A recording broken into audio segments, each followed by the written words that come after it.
Australian rugby's under a lot of pressure from overseas player markets. It's true then, it's true now, and it's going to be even truer later on.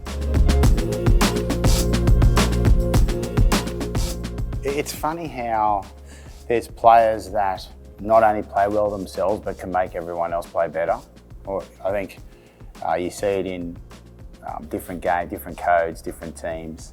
Gitz was that guy for us, you know. Drew Mitchell came as well. That sort of combo they brought together of I want to win, but we can have a bit of fun as well. Like, and where the lines were drawn, and then in games he was so astute.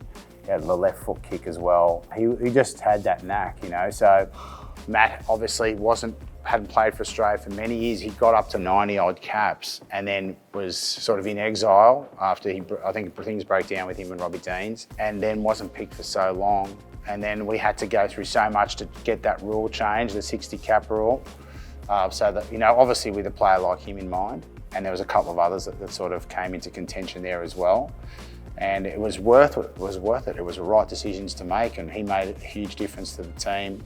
And he knew it as well. He knew that this was his chance. You know, when he was ruled out of the game, he was ruled out of the game without even getting the concussion test by the official. He was steaming. He gave me a serve, yes. I just took his serve and then gave it to someone else.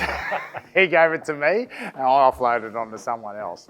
Not on our staff, I can assure you, because obviously I don't think he was concussed, because he certainly remembers giving me the spray, I can assure you. So we always laugh about it when we get together now, but they're the sort of sliding door moments. Just on the Giteau rule, what went on in getting that changed? Yeah, it took a lot of lobbying. I sort of came up with the idea, floated it to the CEO and the executive, Bill Pulver at the time, and then went on a bit of a, if I recall correctly, like an individual sort of campaign, a bit of politicking with individual board members, trying to get them across. And then there was a board meeting where they assessed it, but in the end they voted on it, I think, pretty unanimously. So Australian rugby's under a lot of pressure from overseas player markets. It's true then, it's true now, and it's going to be even truer later on, unless we do some creative things to make sure that we got as many of the best players playing here as possible. And to have Giteau back in Australian colours, and Drew Mitchell for that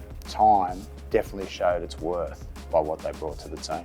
Looking to the current day, is it something that should be eased even further? Like, would you like to see players that are playing overseas be allowed to play at the Wallabies, or would that create this exodus that everyone... Yeah, no, I think that what we have to do is, I think you've got to be creative in the way that they look like they're being creative about the ideas, having a bit more of a coach's choice maybe, or something like that.